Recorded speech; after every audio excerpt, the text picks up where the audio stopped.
Alright, magandang gabi sa inyong lahat mga kaibigan. Welcome sa ating YouTube channel, EPC The Vloggers. Ang inyong nakikita mga kaibigan ay mula sa balita ng GMA7. Pakinggan natin mga kaibigan ang balita mula dito sa GMA7 at malaman natin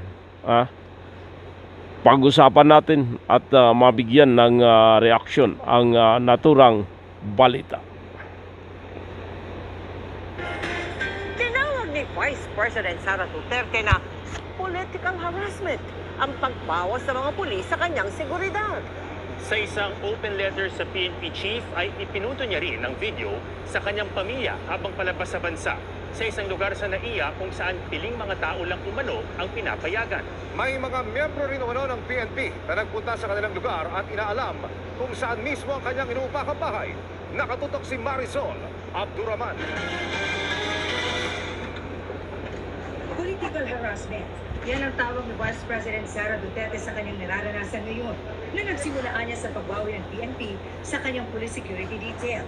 Sa isang open letter kay PNP Chief Romel Marbin, sinabi ng vice na hindi na raw niya maatim ang panlilinlang sa taong bayan. Sabi niya, nangyari ang pagbawi matapos siya magbitiw bilang Education Secretary, matapos siyang ihambing ang State of the Nation address ng Pangulo sa isang catastrophic event at pagkatapos lumabas ng anyay cocaine video. Una niya, tinarget daw ang mga saklang ng relief order ang mga tauhan ng PNP na kanyang pinagtitiwalaan dahil matagal na ng civil security nila nangamang si dating Pangulong Duterte. May nakikita rin mali siya si VP Sara sa paglabas ng video nilang mag-anak sa airport ng paalis pa Germany noong Miyerkules. Una niya, ang footage ay kuha sa NAIA kung saan mga empleyado lamang at piling mga tao ang maaaring naroon. Malaking banta daw sa kanilang seguridad ang pagsasapubliko ng video ng kanyang asawa at mga menor de edad na anak. Bukod dito, may mga operatibo daw ng PNP na nagpunta sa kanilang lugar at pilit umanong inaalam kung nasaan mismo ang kanyang inuupahang bahay kasama ang mga anak.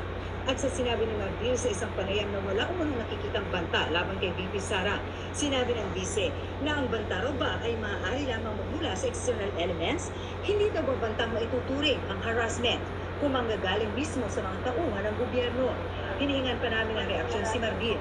Tumanggi siya magpa-interview nang dumalo ito sa isang pagdinig sa kamera. Hinihingan din namin ang pahayag ng Malacanang. Alright, political harassment. Yan ang pagsasalarawan ni Vice President Inday Sara Duterte. Bakit tinawag na political harassment ang ginagawa sa kanya ng kasalukuyang administrasyon? Kung ating maalala mga kaibigan, July 19 ang effectivity ng kanyang pagbitiw bilang secretary ng Department of Education. July 2021, palapit ang State of the Nation Address ni President Ferdinand Bongbong Marcos Jr. And nagkaroon ng malaking issue mga idol nang sinabi ng ating Vice President na hindi siya a-attend sa naturang State of the Nation Address bagkus itatalaga niya ang kanyang sarili bilang isang. Naging controversial ang lahat mga kaibigan nang sabihin ni Vice President Sara Duterte that I will appoint myself as designated survivor. Marami ang nabigla, marami ang nagulantang, at marami ang napataas kilay at napag-isip kung bakit ginamit niya ang salitang designated survivor. Dumating ang State of the Nation Address ng Presidente ng Republika ng Pilipinas na hindi nagpakita at walang reaksyon ang Vice President. sa naging ulat ni Marcos Jr. Kasabay niya mga kaibigan ay ang pagtanggal ng 75 men in uniform, mga trusted police na pinagkakatiwalaan ng kanilang pamilya, at kilala na naglingkod sa pamilya Duterte, even the former President Rodrigo Roa Duterte. Ito yung nakakalungkot mga idol. Ang tanong ng taong bayan, sino ba ang nag-uutos?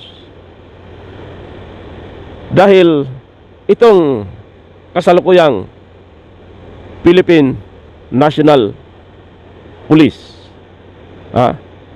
General Marvel, I think mga kaibigan, hindi kikilos ang naturang opisyal na walang basbas galing sa presidente. Sino ba ang Commander-in-Chief kundi ang presidente? At sino ba si Marvel bilang opisyal ng PNP? He is the one appointed by the president. So, malinaw ang manifestasyon mga kaibigan na kung walang order mula sa presidente ay walang gagalaw sa hanay ng PNP. Malinaw po yan at klarong-klaro mga idol. Ngayon, isa pang katanungan. Bakit kailangang puntahan o matyagan ang kanyang inuupang bahay sa Metro Manila? Ito yung nakakatakot mga idol sa hanay ng ating Vice Presidente, na para bang gusto nilang palabasin, na gusto nilang i-neutralize ang ating Vice Presidente. Although it is early to speculate, but what is the motive of the member of Philippine National Police to seeking the exact address and location of house that being rented by our very own Vice President? Nakakakilabot to mga idol, and nakakahiya sa parte ng Marcos family that before Vice President Sara Duterte ran, convincing to run as a Vice President, una nang sinabi ng ating Vice Presidente na mayroon kayong mga napag-usapan na dapat sundin. But according to him, nawala na yun at nagkabuhol-buhol na.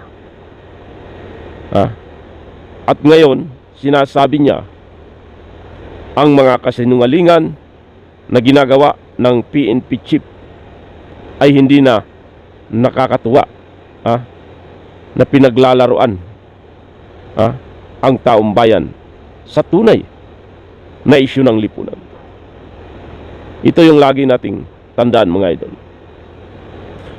Anumang power na mayroon tayo, ito'y hiram lamang mula sa taong bayan. Ito yung nakakalungkot na ginamit nila ang isang Sara Duterte to convince to run for Vice President and making an alliance as Uniteam. But now, Uniteam is no longer to exist. Just because, mga idol, we cannot blame Sara Duterte. And the Filipino electorate already understand kung sino ang dapat. Kung sino ang dapat,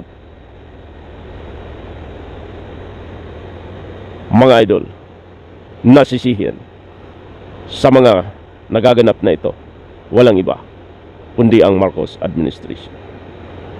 Alam ng sambayanang Pilipino na tayo'y nabudol ni Marcos. Una pa lang sa kanyang pananalita, that the Filipino people provide 1 million houses every year. That is another budol, mga idol. Now how come? 2 years in service, but 200,000 houses maybe not completed. Mga kaibigan, gumising tayo at tingnan ang takbo ng utak ng ating presidente kung ito ba'y karapat-dapat pang pagkatiwalaan ng sambayan ng Pilipino, sapagkat hindi natin alam na baka dumating ang araw na tayo'y pinagkanulo na sa ating mga kalaban. Magandang gabi sa inyong lahat, mga kaibigan. Naway lagi niyong pakinggan at subaybayan ang ating YouTube channel, EPC The Vloggers. Sana'y pasubscribe na rin, pa-thumbs up at pa-share sa ating YouTube channel, EPC The Vloggers. Isang mainit na pagpupugay para sa sambayan ng Pilipino. Mabuhay po tayo, mga idol.